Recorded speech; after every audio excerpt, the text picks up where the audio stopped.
RMC, il est 8h11. Votre invité est Jean-Jacques Bourdin, Florian Philippot, vice-président du Front National. Florian Philippot, bonjour. Bonjour.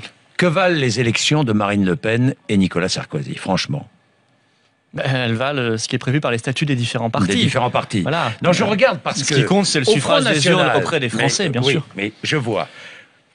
23 000 militants, dites-vous. En fait, il y en a 40 000 à jour de cotisation. Non. Oui, le corps électoral est différent du nombre d'adhérents, bien sûr. Oui, à jour de cotisation, il y en a 42 000. Oui, mais donc vous prenez les... On va pas parler en détail, mais plus de 2 ans, plus de 5 ans, 53% des 42 000, ça fait 22 329 votants.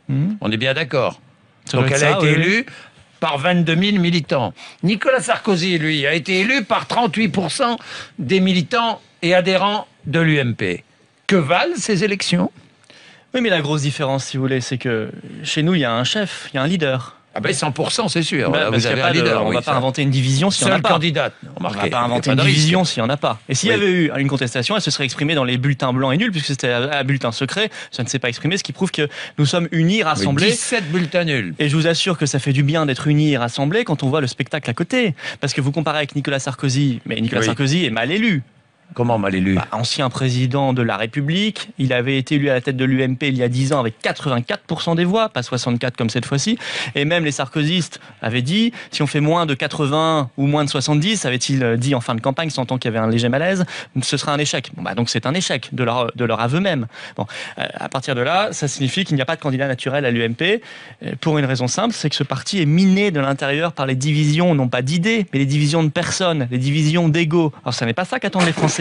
Les Français se moquent un peu de ces histoires de partis, ces histoires d'élections de partis, ça les intéresse pas beaucoup. Ce qui les intéresse, c'est les réponses qu'on apporte à leurs problèmes quotidiens et concrets. C'est de ça qu'a parlé Marine Le Pen. Pardon. Elle parle de l'élection présidentielle. Elle dit « je serai, c'est évident, au second tour de l'élection présidentielle ». Oui, mais elle parle sans cesse de l'élection présidentielle, vous le savez bien. Moi, j'ai vu hier Sarkozy en interview, hier soir. Il n'a parlé que du Front National et de Marine Le Pen, au moins à 3 reprises en 8 minutes d'interview.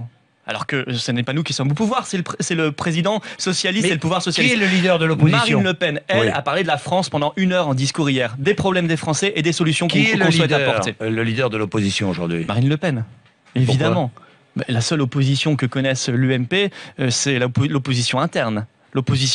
L'UMP n'est pas une force d'opposition par rapport au président socialiste et au pouvoir socialiste, parce qu'ils pensent la même chose sur tous les sujets. Ils sont dans le même logiciel européiste, mondialiste, immigrationniste, communautariste et de suppression totale de ce qui fait la force de la France. Je veux dire, l'UMP au pouvoir, citez-moi un seul exemple d'application différente de ce qu'a fait le Parti socialiste aujourd'hui. Rien. Ils sont évidemment sur une continuité parfaite et totale. Ils ne peuvent donc pas être en opposition tous les deux. Est-ce que vous êtes d'accord avec Jean-Marie Le Pen qui craint la disparition du peuple français ? Franchement. Soyons francs. Non, le peuple français, il est là. Le peuple français, simplement, je crois qu'il est déprimé, donc vous êtes désespéré, et qu'il attend autre chose. Pense Jean-Marie Le Pen. Je ne sais pas ce qu'il veut dire par là. S'il veut dire qu'il y a des ravages, massive est la cause la plus importante et la plus essentielle du déclin français. C'est une véritable substitution de population. Vous pensez que la population française disparaît ? Non, moi je dis qu'il y a une immigration. Non, elle ne disparaît pas, mais il y a une immigration, heureusement, une immigration massive, c'est une évidence, qui se poursuit d'ailleurs sous la gauche comme sous la droite. Tenez, encore un point commun entre les deux. Il suffit de regarder leurs chiffres d'immigration, l'absence de frontières, et donc, la poursuite d'une politique dramatique du point de vue économique, du point de vue culturel, du point de vue du communautarisme et du point de vue social. C'est une évidence. Vous vous retrouvez dans ces propos ? Mais non, mais Jean-Marie Le Pen parle comme Jean-Marie Le Pen. Moi, je parle comme je parle. Bon. Vous avez dit, nous devons être le parti qui empêche le suicide français. C'est-à-dire ? Oui, c'est une référence, vous faites référence au livre de Zemmour. Au livre de Zemmour.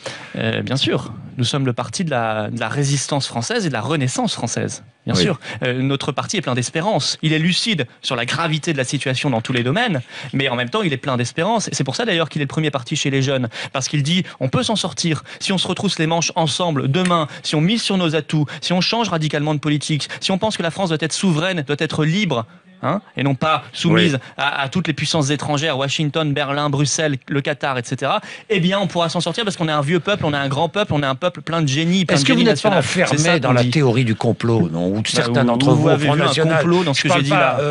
Mais certains au Front National, enfermés dans cette théorie du complot. Sur quel sujet ? Sur de multiples sujets. Le complot mondialiste, le complot européen, le complot... Mais personne n'a dit ça.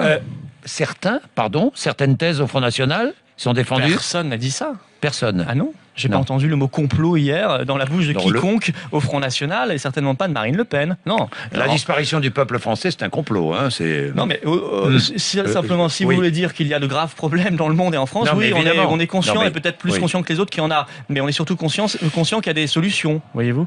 Moi, par exemple, hier, il y avait un sommet de la francophonie. Oui. Est-ce qu'on en a parlé en France? Non.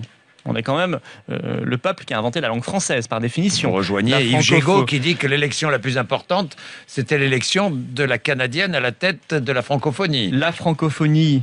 Vous êtes bien d'accord, alors? Mais c'est important, bien sûr, la francophonie. Le fait que nous ayons le deuxième espace maritime du monde, c'est une richesse incroyable. Ce sont des éléments de la puissance française de demain. Ça peut aussi être des éléments d'un rebond culturel, économique, politique, diplomatique et militaire. Eh bien, personne n'en parle. Moi, je trouve ça significatif de l'effondrement de l'état d'esprit de nos élites, hein, des élites qui ne croient plus en la France. Eh bien, nous, on veut réinsuffler l'amour de la France et la conviction que la France a un avenir. C'est ça qu'on veut remettre dans le peuple français, parce que sinon, on s'en sortira pas. Si on se flagelle en permanence, si on fait repentance pour un passé qui est pourtant glorieux, si on considère qu'on n'a que on n'a rien à offrir au monde et rien à offrir à notre propre peuple français, alors on est perdu. Et moi, je ne veux pas qu'on soit perdu, je veux qu'on renaisse. Michaël Jean, hein, c'est le nom de une Canadienne élue à la tête de la francophonie. Tout à fait. Michaël Jean. Avec un budget qui continue de baisser, d'ailleurs 80 millions d'euros ou dollars même, par an. C'est ridicule. Vous pensez qu'il faut augmenter sérieusement le budget de la francophonie? Bien sûr, et je pense que la francophonie doit être un des axes de la politique étrangère de la France, que la France doit revenir sur la scène mondiale, qu'elle doit faire entendre sa voix, et la francophonie est un des outils de cette voix française. Et que la France doit fermer ses frontières, la France doit cesser d'être soumise à Washington. Fermer, se replier sur soi-même, et en même temps développer la voix de la France à travers le monde. Je comprends mal. La France doit reprendre le contrôle de son territoire, de ses frontières, de son destin. C'est pas être replié sur soi-même, ça veut dire être conscient de ses intérêts et les défendre à tous les niveaux, industriels, économiques, migratoires, etc. Et en même temps, avoir une politique d'ouverture au monde. Vous savez, aujourd'hui, on a le nez collé sur Bruxelles, sur la petite Union européenne, ce petit débris, ce petit déchet de l'histoire qui nous mène à rien, à notre perte. Eh bien, nous disons, la France doit avoir une grande politique mondiale qui passe notamment, il n'y a pas que cela, par la francophonie, et surtout sortir de la soumission à Washington et à l'OTAN. Et c'est ça la politique française, c'est ça la voix de la France qui doit se faire entendre. 8h18, merci Florian.